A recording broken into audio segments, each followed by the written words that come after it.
Hello and welcome to this week's episode of Cloudy with a Chance of Insights, the bi-weekly podcast focused on all elements of the Microsoft Cloud, from Azure all the way through to Dynamics. Although, to be fair, I don't think we've actually shoehorned a Dynamics update into this podcast yet, but I am looking for one to include. This week, we have got a varied range of topics. Cyrus is going to be talking about the new assessment tool and workshop for Zero Trust, and Intune and security updates for August. David is going to be looking at the new Logic App deployment option using Rancher, Azure Service Groups, and Excel support for Fabric OneLake data. I'm going to be recapping. I know I actually make a conscious effort not to do this, but I did talk about this in my newsletter I published yesterday around a big government deal for the US side that has just been won by Microsoft, which I found quite interesting. Plus two quick updates around VS Code, one around SQL schema, and the other around some DevOps test cases that you can now do. But anyway, without further ado, I will, as we started with David, I think last week, I will pass it across to Cyrus to kick off with his new assessment tools. That's not mine. And actually, it came back updated in July. And I didn't know about this one. And this is a video from John Saville I've seen like yesterday that I was like, oh, wow, this needs to be discussed. So why it's important for generation and still today for many clients, Microsoft was seen as a product. People would say Microsoft is Office, or we run Active Directory, or even like we have Windows Server. So yes, we use Microsoft. But those days are a long run. Microsoft is not just a product anymore. It's an ecosystem. We know that. And an ecosystem of cloud, identity, device, security, management tools, whatever you want. And to protect that ecosystem, the common language we discussed multiple times is Zero Trust. And it's always overwhelming because we think we know, and then I don't remember that concept. Is a Dunning-Kruger effect, when you think you know something, but then when you start to unpack, and you suddenly saw that you don't know. If you discuss with someone who's in the field, you discover that you don't have enough knowledge, or it keeps changing, which is more overwhelming. So the key principle of Zero Trust, we discussed it multiple times in this podcast. We know it's the 3 pillars. It's explicitly verify, use this privilege, and assume breach. But that foundation we see in multiple times in Microsoft diagrams, etc. But today we are not talking about the high-level theory of Zero Trust. We're talking about something much more practical, is the implementation guidance. And that's a free set of tools and strategy and spreadsheets provided by Microsoft for free. And that was recently updated, and there's much to say. So I try to focus here. We don't know where to begin, what's more important, how to measure progress. And when we say measure progress, I personally always relied on the tools like Secure Score, that was implemented everywhere. But we can't be an ecosystem without having a common language again. So Zero Trust is mandatory. It's not a Microsoft tool. It's really independent from Microsoft, but Microsoft had a way to implement it. And that's why they created the Zero Trust workshop. And since July, it was expanded from 3 pillars. And it's not, again, the same pillars as we discussed before. This is the implementation guidance pillars was identity, devices, and data. And for years, that was the 3 pillars to focus. Now it's 6 pillars. And we now focus on networking, which is one of the new pillars. It's very important. And there's a lot of new products from Microsoft. That's why they're covering this one. Infrastructure, there's a lot to say.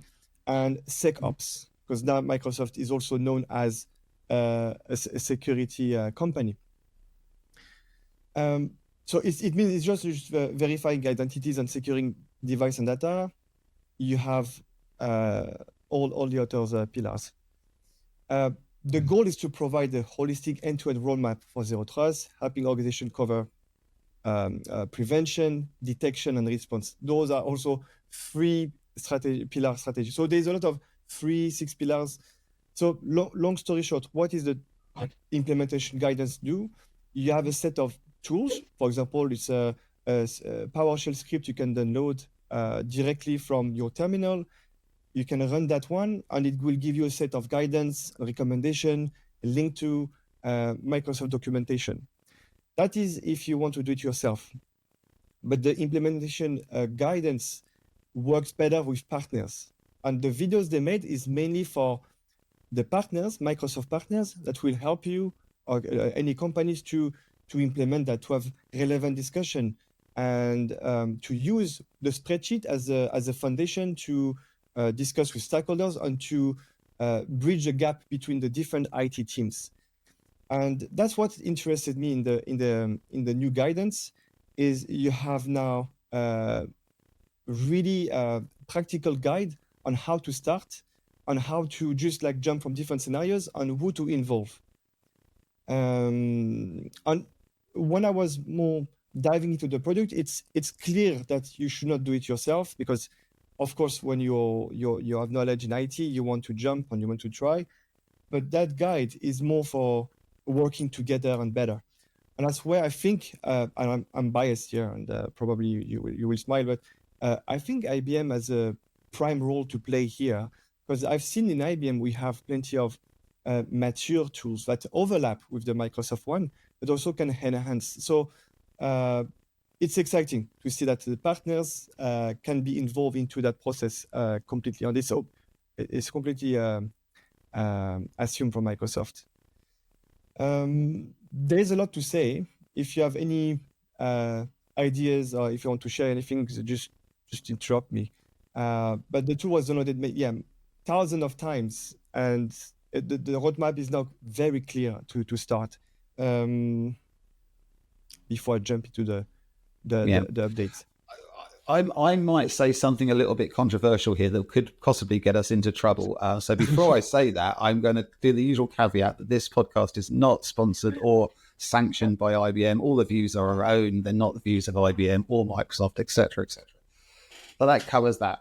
IBM is an interesting organization. I don't know what your views are, because as IBM is like 100 and something year old organization, there is a lot of things that IBM has a IBM centric view on.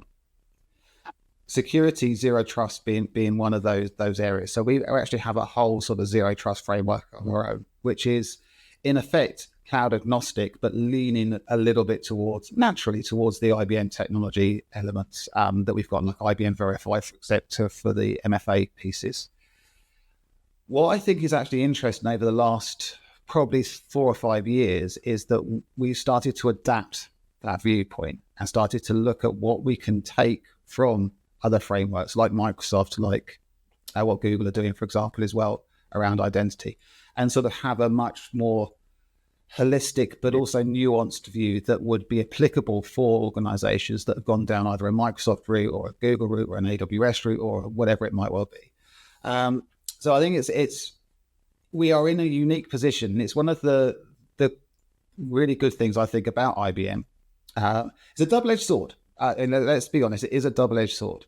But it gives us the ability to actually, in theory, take the best bits from what Microsoft did, best bits from what IBM are doing, what Google are doing, whatever it might well be, to come up with a solution that in theory is best of breed and fits what the organizations actually need. Anyway, enough of me trying to sell badly the IBM vision and services, but I thought it was an interesting segue sort of into that part of the conversation.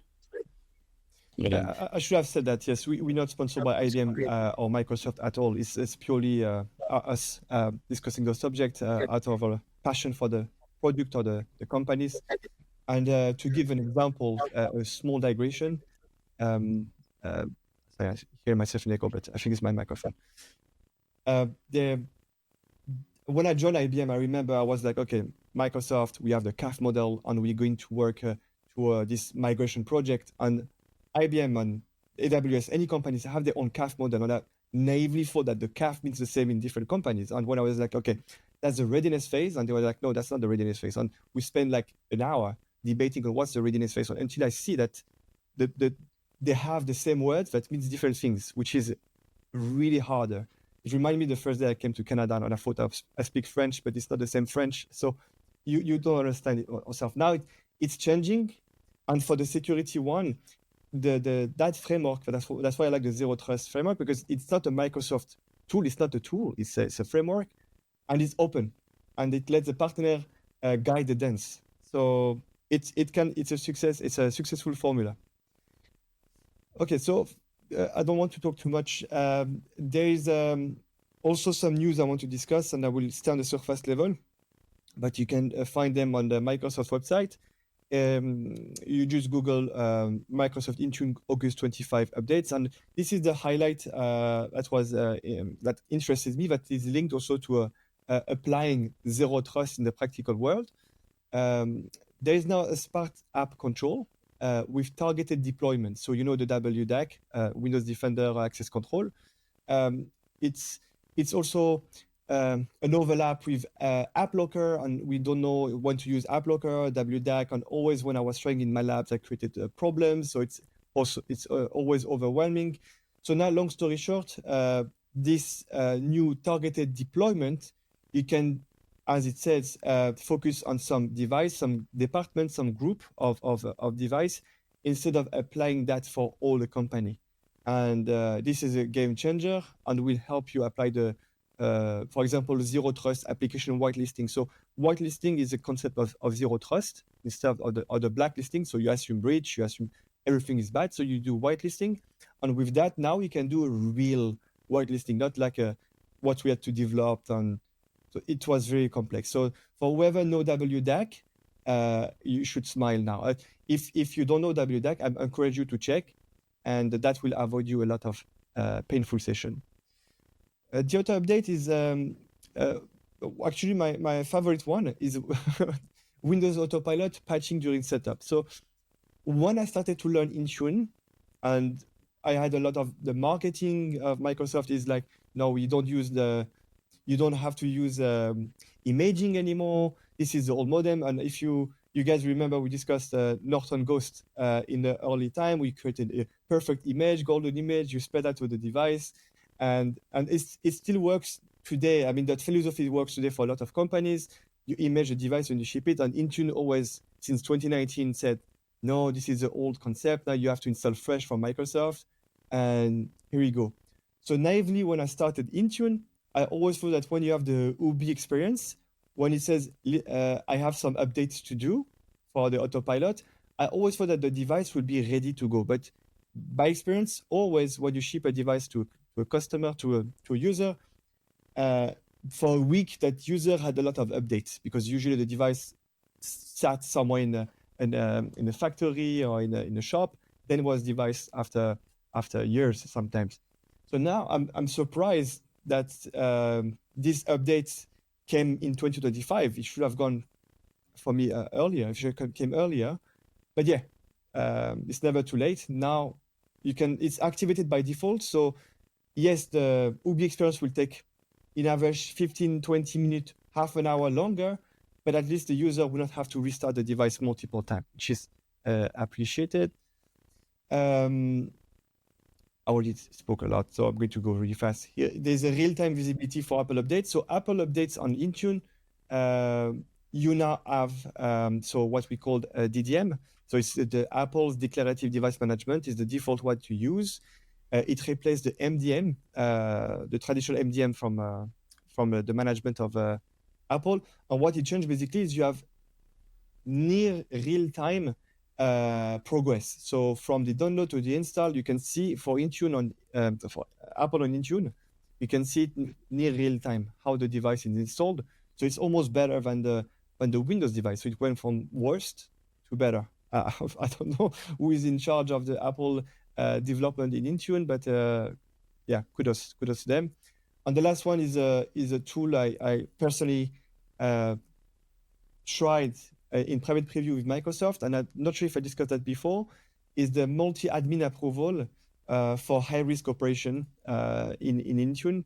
And that's also a zero trust concept of you don't trust your super admin, or you don't trust one admin that can just wipe a device or reset it or just steal the device. You can, if you reset the device completely and you delete it from Entra, you can take it for you. So you put multi approval. You can put, I don't know, a manager, different teams to say why you want to wipe the device. Do you have a ticket, etc. So that I tried, and it's really smooth, and it's also, I think, activated by default now.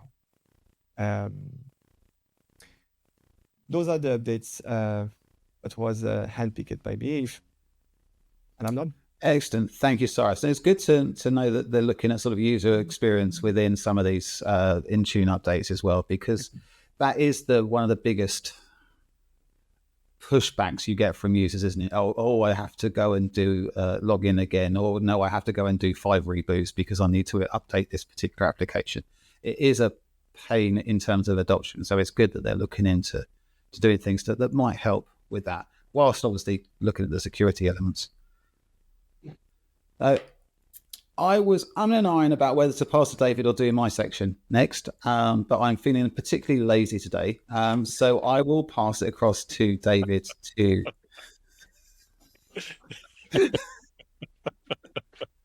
to give us his views on, and I'm trying to find where my notes have gone to talk about what topics that he's picked, but I've lost my notes, which is really... Don't worry about it. Which is really bad. You could be super lazy. So I'll give you there you go. Big bug. The side effect of changing the device, Richard. Yeah, I'm gonna talk about 3 things. First one about logic apps. Then I'm going to talk about service groups, and then I'm going to talk a little bit about Excel, because everyone loves a bit of Excel, right? So let's do that. And so the logic apps. So this is logic apps running on Rancher K3, and I think we probably spoke about this a few podcasts ago, because there was a new gateway capability that we spoke about, so that you could connect on-premises data for logic apps. So, and you've been able to run the binaries, right, for a while in App Service Standard and stuff. So it's been supported for hybrid for quite a while now.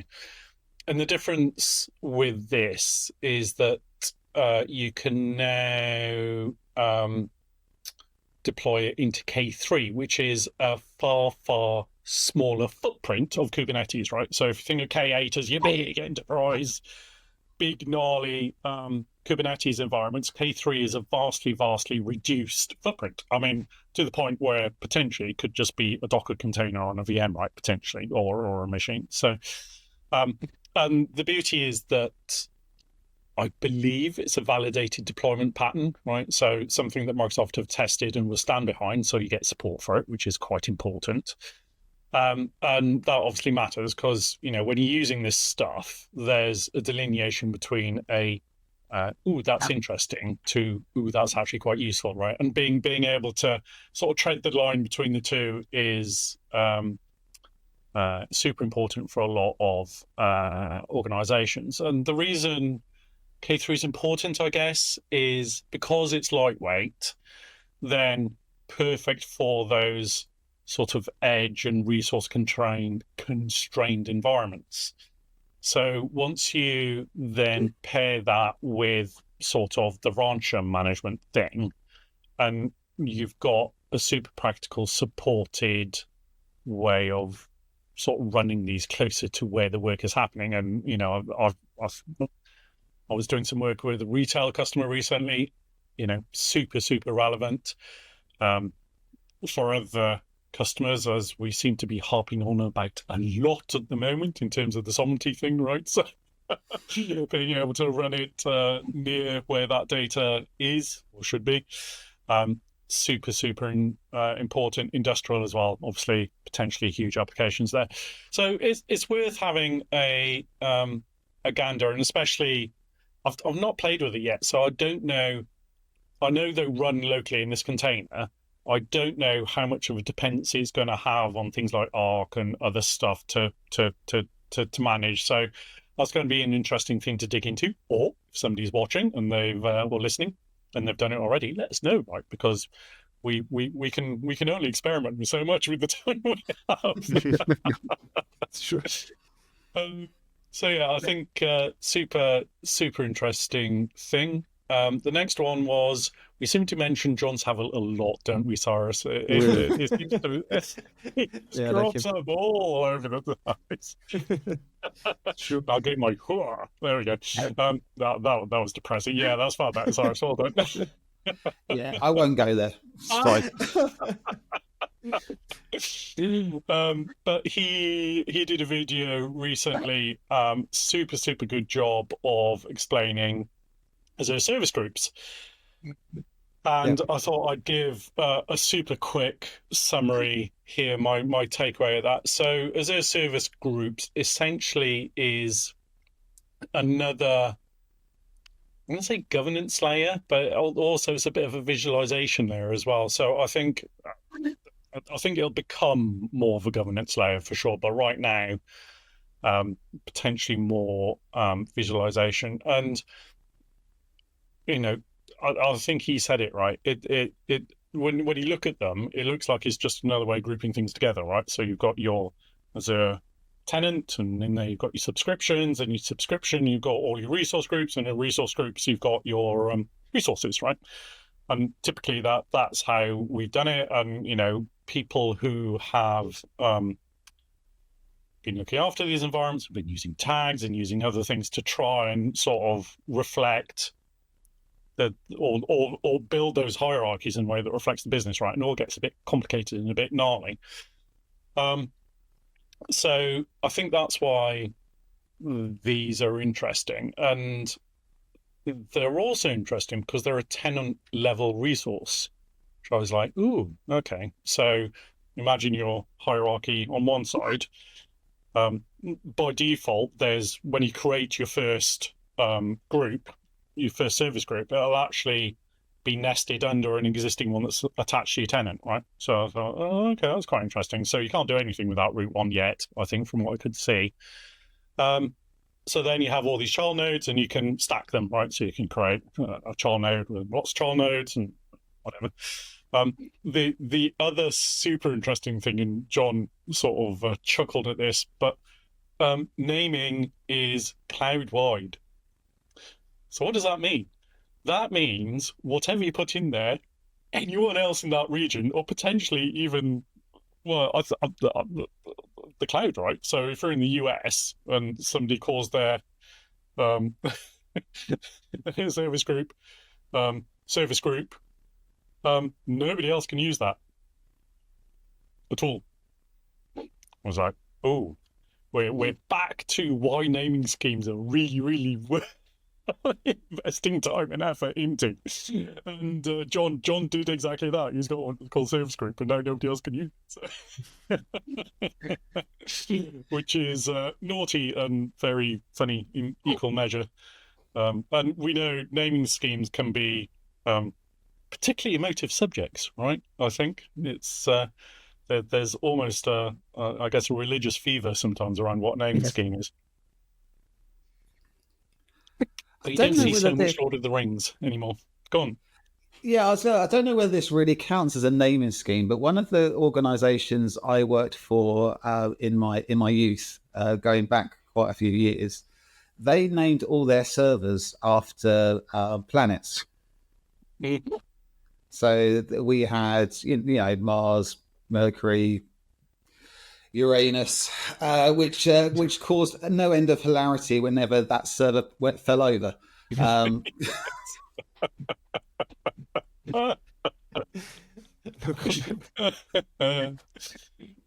Yes, and then it needs to be clustered. So it's anyway. There's a whole range of conversation there we're not going to go into.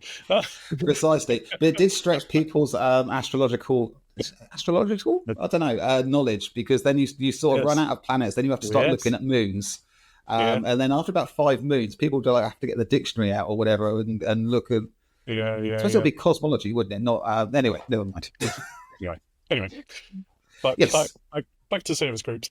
So these things, anything with a Azure Resource Manager or pretty much anything. There are some caveats around that can go into these things, and they're not obviously management groups. So you can't do the things that you do with management groups today, and they're super importantly not there for deployment, right? So you can't deploy anything into one of these service groups.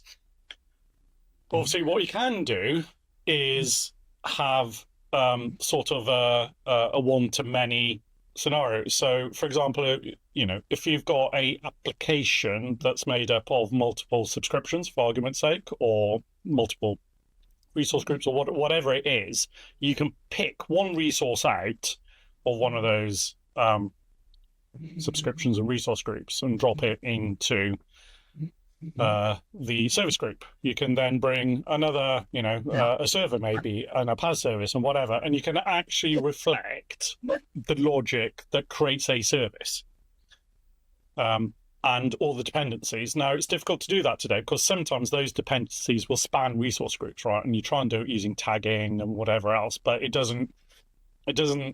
quite a difficult visualization because just searching on tags is not intuitive necessarily, is it? Whereas when you've got a nice hierarchical view that says this is finance, this is the really important finance app, this is, and this is accounting software A and whatever B, invoicing B, right?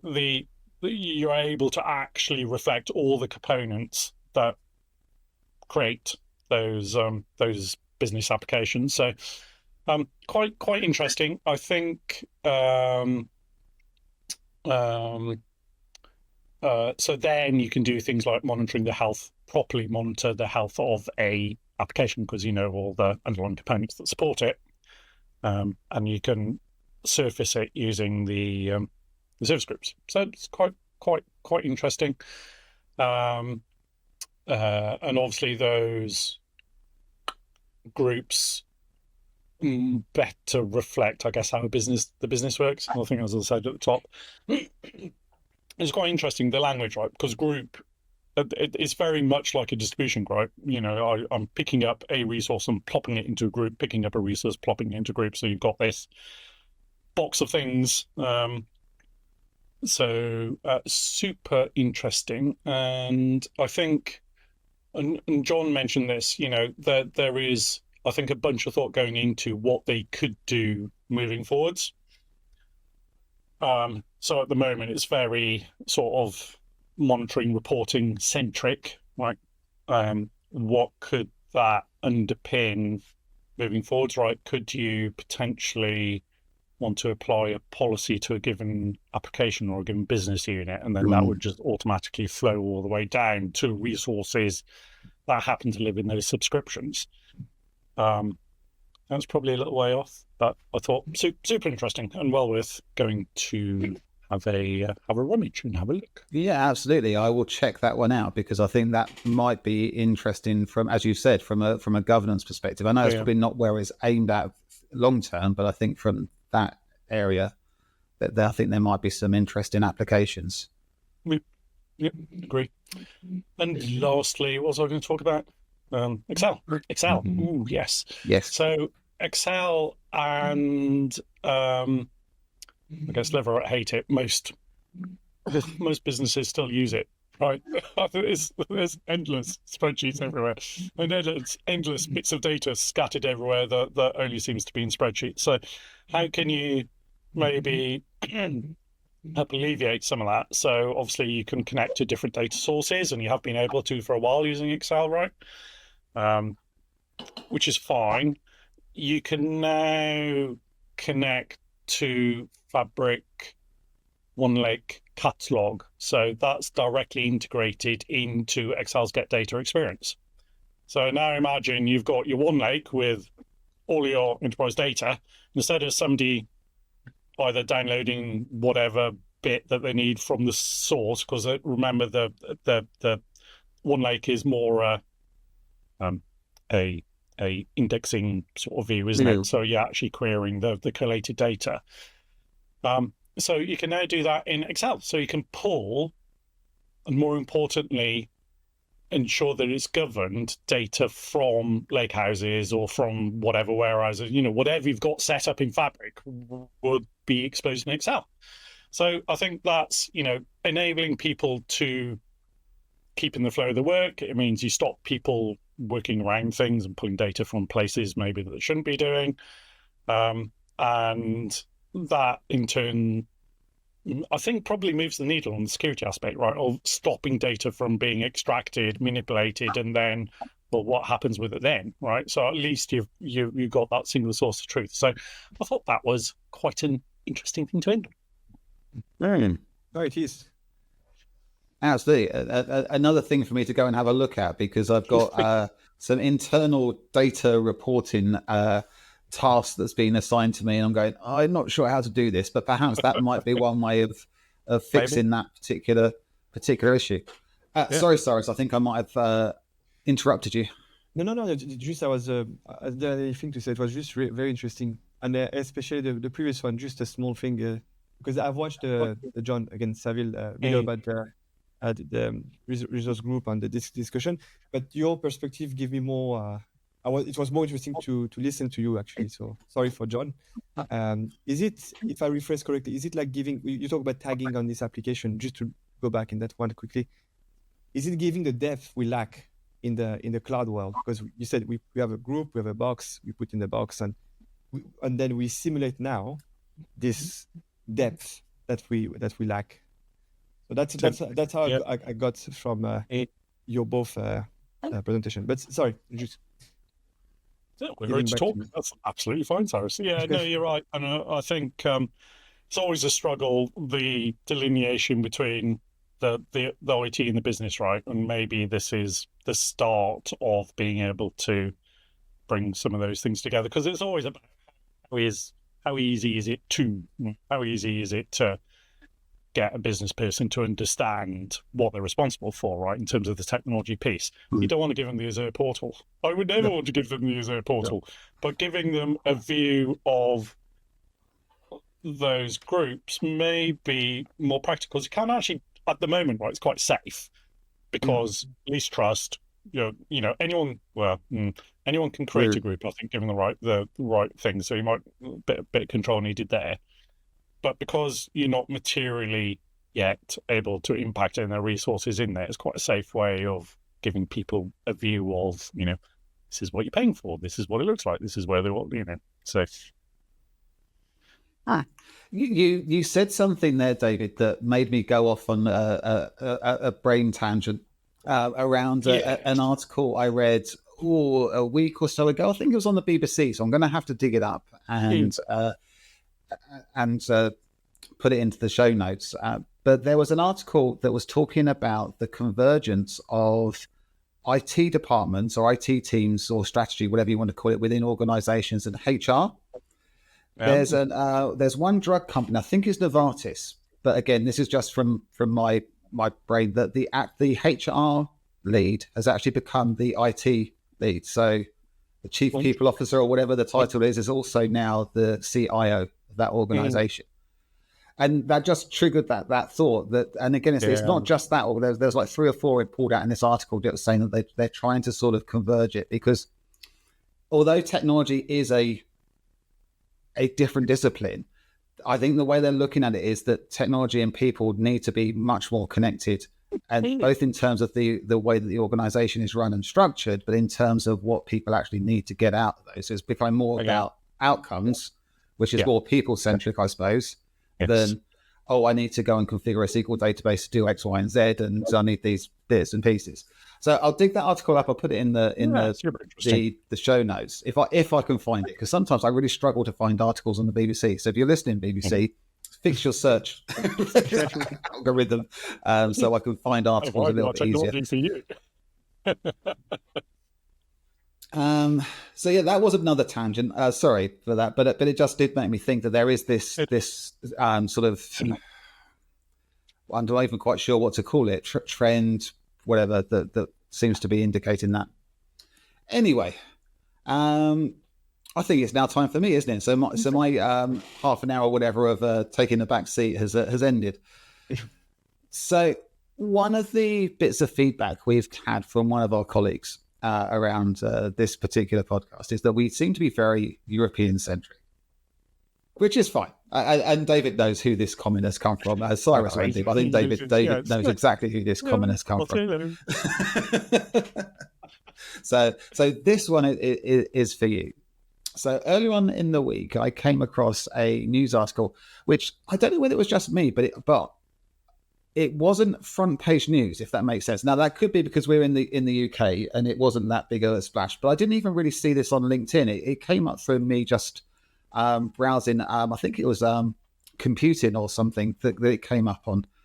But earlier in the week, there was an announcement from the US government. So there you go. So US based news for people from outside of Europe around something called OneGov, which is a new agreement from the US government with Microsoft around cloud services, etc. Now, this ties in with some of the conversations that we've been having on this pod and in some of the other bits and pieces that I do around sovereign cloud. Now, sovereign cloud's not referenced, but in effect, the US government cloud is a sovereign cloud by any other name.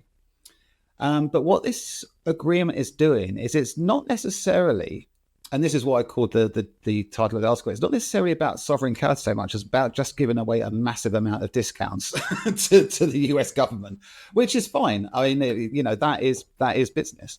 But you look at it and they're doing things like 12 months free M365 Copilot for G5 users on GovCloud. They're doing sort of discounts, deep discounts on Azure consumption, and they've waived egress fees apparently for this. And obviously, egress fees are a big factor in any sort of cosplay. Did I just say cosplay or did I say cosplay? I should really make sure I enunciate. Like yeah, we want you to dig into that a bit more, Richard. That is a completely separate podcast and might need to be rated differently as well. But anyway, they've also agreed for FedRAMP compliance and Copilot is a provision for DoD authorization. So all of these bits are sort of adding up to a fully compliant and localized AI implementation for the government with huge discounts, which I think has implications for other governments. And I'll be really interested to see whether there are other organizations, other governments that are going to strike in deals with the hyperscalers, whether that's Microsoft, whether that's Amazon, whether that's Google, whoever it might, even IBM, around specific discounting structures and controls for some of the AI workloads. Anyway, I thought that was quite a big news story that just wasn't given much airtime over in the UK. So there you go. Mihal's. I've mentioned Mihal's name. So there you go. Now everybody knows who was telling me that it's too European focused and we need to be more global in nature. So just to double down on that, roughly about the same time, possibly a little bit earlier, Microsoft announced some additional Defender updates for GovCloud as well.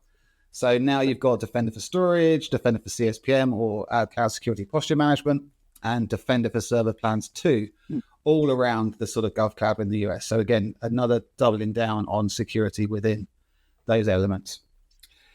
Now, at the beginning, I mentioned that I was going to talk about a couple of other bits and pieces as well.